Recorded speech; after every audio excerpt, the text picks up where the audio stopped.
Hey, welcome back to my channel and welcome to another beauty talk video.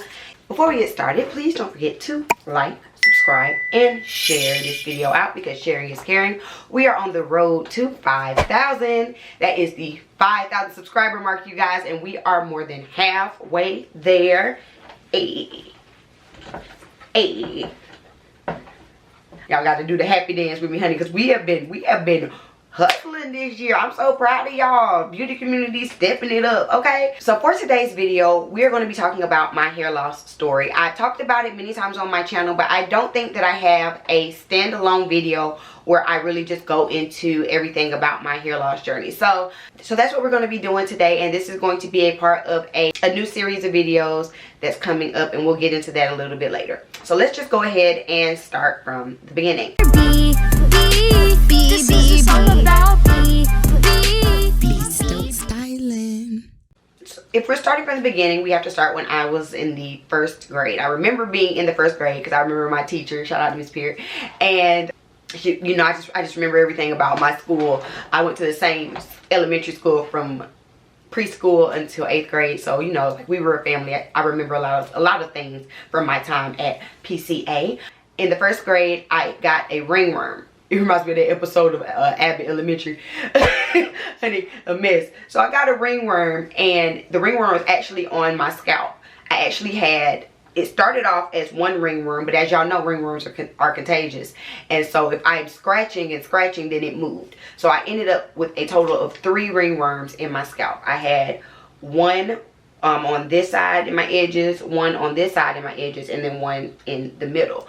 And you can legit, to this day, there are spots in my scalp where you can still see like a little, it looks like a little circle, and it's completely bare. Hold on, let me see if I can get you. For instance, you see right there, it's just a little bare spot. And then I have one on this side, and then I have one in the middle of my head. So yeah, I ended up with the 3 ringworms, so I lost a good amount of my hair. I can't give you a percentage, I don't remember the percentage, but my mom definitely said it was a big percentage of hair. I remember going to the dermatologist.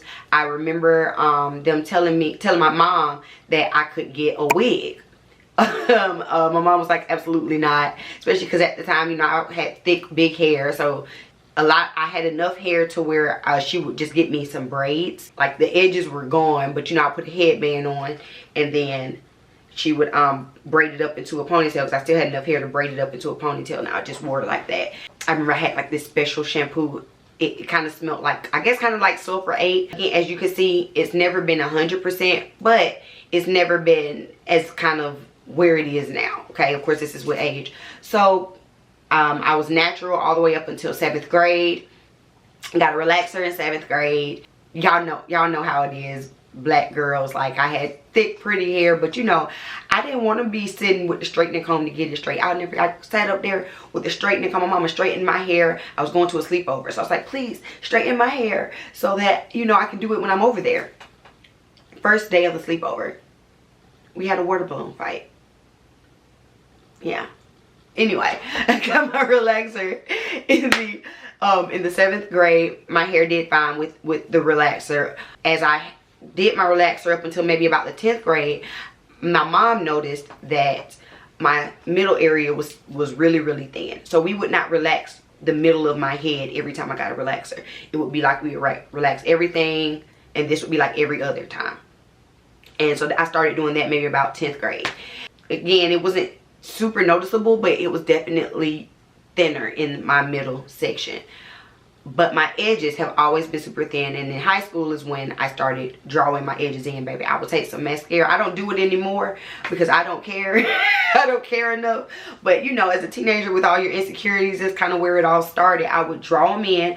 I had this, and honey, just like how you fill in brows, I would just fill in my edges. I would either use like a mascara wand so I could like get through it quickly, or like an eyebrow pencil and just fill in, you know, my edges. I started doing that in high school. Through college, pretty much the same thing. I was on the dance team. I'll never forget, there was one season while I was on the dance team at South Carolina State University that we had to wear ponytails the entire time, and the ponytails look good. I love to see ponytails on majorettes. I just think it's sleek. I think everyone looks uniform. It looks clean. I love to see ponytails. I didn't love doing the ponytails because Mama already got a 5 head, and then on top of that, my edges start back here. You know, this is just super thin. There's hair there, but it is super thin. So then I would have to fill it in. Also in college, which I started wearing, I started wearing wigs around 10th grade as well. That's when I first got on the dance team. And it's just easy. Like, we used to call them falls. You wear a little half wig, have your hair out in the front, and you have a little half wig on, and you know, you just, you know, that way you together. You know what I'm saying? That way you together real quick, a performance hairstyle, and you keep it moving. I was not wearing them regularly, but I was wearing them for performances. And then in college, I started wearing wigs a little bit more regularly, like, you know, to class and things like that. Honey, it was none of this here. It was a good little half wig, a good little synthetica, honey. I had one named Tina, baby, because, you know, I've been naming my wigs since since the beginning, okay? Because they give you a whole new personality. So Tina was my Tina Turner wig, and yes, honey, I used to love her. I started wearing her in college. So, you know, I've always enjoyed wearing wigs. I've always enjoyed all of that, and it wasn't because of hair loss that I was wearing wigs. It was just because I like to wear them, and why not get a different little look. Fast forward to 2019. I have the boy, and during that time, that was the fullest I had ever seen my edges. Now, what that told me, because I was doing, it was 2 things. One, I was pregnant, so you know your hair is going to grow a lot when you're pregnant. And 2, I was using Invati by Aveda. So those 2 things had my edges so thick, the thickest I've ever seen them. And it gave me hope that I could have thick edges. It really did. But the thing about it is, 1, pregnancy is temporary. You're going to lose majority of the hair that was supposed to go out while you're pregnant. And 2, with Invati, that being a topical treatment, that's something that you have to keep up. It's just like when you're using Rogaine or something like that. You have to do it, like, because when you stop doing it, the hair loss will come back. So eventually, you know, I stopped taking my prenatals. I moved. I didn't have anywhere to buy Aveda from anymore, because I was working in an Aveda salon, so like it was so much easier versus, you know, not. And so I ended up losing that hair, and then so I got to about where it is now. Actually, it wasn't even as bad as it is now, but you know, I had another child, and then so now I am just super thin. I feel like when I look at my head, all I can see is the thin spots. Y'all see, I have my hair straight right now, and I just like it pulled up. I like my curls, like, you know, I like it like straight and bushy. Y'all know how I like my hair to be when I wear it straight. But the center of my head, let me see if y'all can see. Y'all see how thin that is? Now, I've been dealing with thin center for a long time, so I know how to cover it up, but it is so thin. It's all I see. It's all I see. So I am taking this time while I am stationed over here in Germany to go to Istanbul and get a hair transplant. I'm so excited, you guys. I am documenting the whole entire thing. I've already documented how I found my doctor, and then like reaching out to my doctor and what we have to do and all of that stuff. I'll give y'all more details on that. Y'all, I will be here walking y'all through everything, surgery day, you know, the travel, everything. So far, everything is, I don't want to give y'all my dates or anything like that, but it's booked for next month. It's going to be a 4-day trip because I have so much that they're going to be redoing. They're basically doing my whole hairline and the center of my head because of how much they're doing. They're doing it over 2 days. As of right now, the procedure should be, they say each day will be anywhere from 6 to 8 hours. And they take the hair from the back, which is where, you know, most of us are the thickest in the back, and I have a lot of hair back here. Like, the parts that are thin, but the parts where I have hair is a lot of hair. So they're going to take hair from the back of my head, and they're going to put it, so basically I have the same number of hair, just be rearranged a little bit to be fuller. I am so excited about it, you guys. That's why I went ahead and straightened my hair. I just want to see like how long it is, what it looks like now, because I'm going to cut it all off, and we're going to start this journey from the beginning. Y'all, this is going to be so vulnerable. This is going to be so vulnerable for me. I know it is, because honey, I know how to mask hair loss. I know how to still show up.